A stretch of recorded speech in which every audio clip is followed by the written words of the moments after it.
This is the second, third generation Trans Am. We're going to try to get the front of this one also up and out of the dirt. Again, the back is out, up out of the dirt, and the rear end's out of it. But engine in it, 350 or 305, I'm not sure which. I think this is an 87, so it's possible it's a 350, I think. But I got a little bit of trimming to do before we're going to start here. I got this tree in front and then a little bit of brush here on the side, and we were going to try to get all this stuff cleaned up earlier, and it was just so hot that we ended up going to the lake some days when we probably should have been out here doing stuff, you know. I can see the rear end is actually still in this one, and the hub is like an inch into the dirt, so we definitely want to get this thing lifted up and out of the dirt. We're going to take down some of these little saplings that have voluntarily come up here, and then we'll get the tow truck backed up to it, which might be a little bit of a challenge. We've got a old square body Suburban over there that's in the way a little bit, so we'll probably have to come in a little bit of an angle on this one.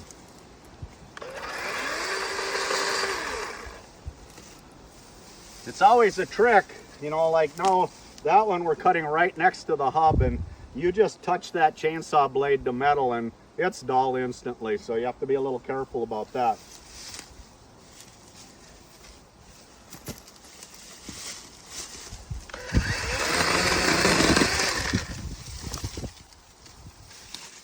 We'll get up to the big one here.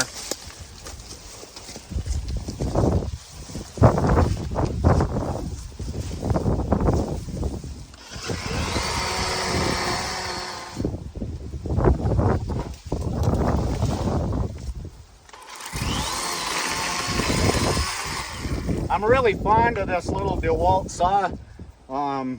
It's almost like a toy, but it does a lot of work. It's great for this little stuff. Hey, so we're gonna try to get this second TA up out of the dirt a little bit.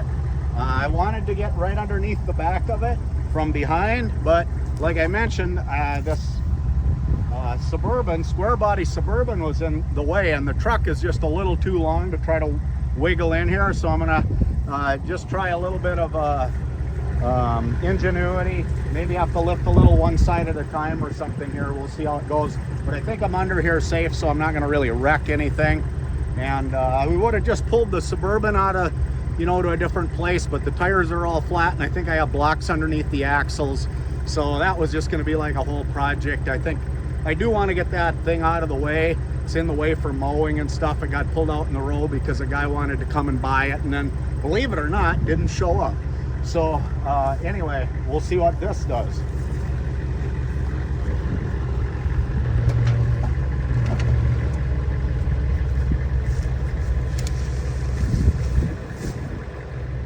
Looking pretty good. The gas tank was already kind of dented in from somebody backing over some rocks or something.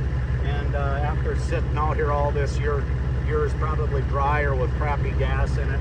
You know, almost everybody would put in a new tank if they ever did something with it. And, you know, honestly, it is just a parts car, so, you know, but I never want to say never, because I had a lot of Chevelles out here that were really parted out. There was really nothing left of them. And one guy came down and bought, I think, all 10 of them. It was Chevelles and El Caminos from, I think, all the way from 66 or 7 El Camino all the way up through maybe all the 72, 70, 71, 2 Chevelles and El Caminos. So I don't really have any of those out here anymore. So you just never say never. You don't know what somebody wants to restore, or maybe they just save it. Maybe they just like it in their yard. It's always fun to have cool stuff around. Maybe some cities don't like it, but when you live in the country, you can get away with a little bit more. Hey, we're gonna try to get this one balancing, or get the front out of the dirt like the other one. There were a couple blocks over here that maybe were from another vehicle that we got hauled away. Try to get them out of the ground and use those underneath the front. The one that was sitting on here, we already brought around to the other side. So I'm going to try to get this under the frame rail again. We should have had this brush cleaned up a little bit more before we started, but such is life.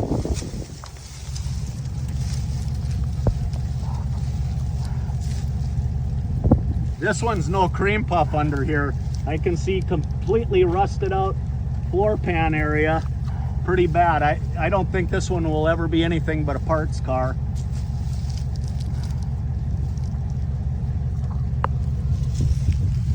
It's kind of hard to see the frame rail here.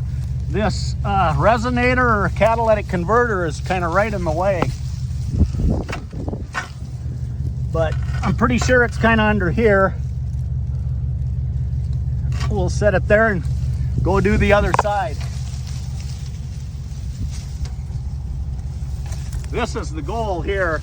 Get this stuff up and out of the dirt. This is bad, you know, it's just terrible that it's sinking in like this. Just neglect on my part.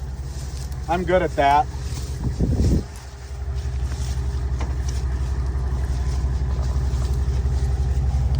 Yeah, we have carpet hanging down from the floorboards here, so this is pretty bad. Not gonna make it easy to get this in place either.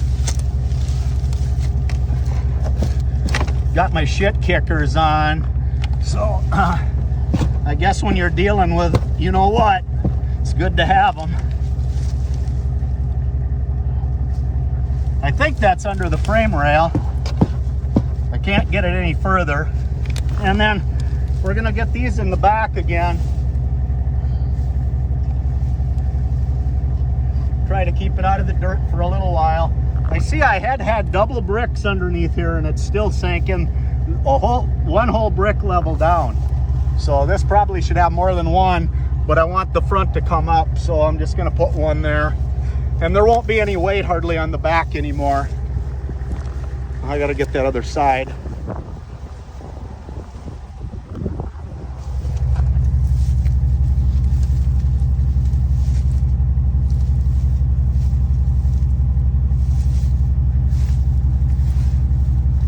I think what I'd like to do is get that other brick underneath the hub over there. It's not gonna roll anywhere. I'm sure I left the e-brake on, so what could happen? Kids, don't do this at home. It's somewhat dangerous. Junkyards aren't for the weak of heart, but they are for the weak of mind. All right, we're gonna set it down, see if the front will come up out of the dirt a little bit. Yeah, that's not even up out of the dirt. I'm gonna have to take those blocks out from underneath the rear hubs, and we'll try to get the back lower, let the front come up. It's hard to say where I had those front blocks too. They may be sinking through floorboards, who knows?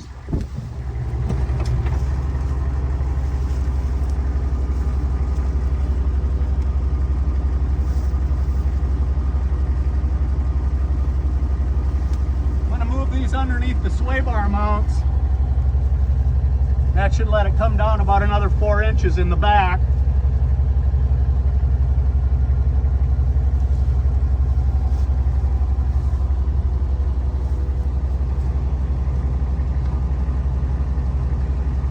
I got Mike Powers Action Man here, yeah, from the G.I. Joe series. My controller knob fell off, so he's supposed to have bionic vision, but some kid poked out his eye, so now he just sees out of his left. All right, well, that's about as good as I'm going to be able to get it with the stuff in the way. I think I wouldn't call that a success, but I'm up to the point now where at least I can get a board out here and a jack. Probably jack it up. I don't have that stuff with me, so we'll do that another day. But let's just take a quick look at this thing. Hey, okay, we're gonna just take a quick look at this thing. I can see that it has gotten really rusty.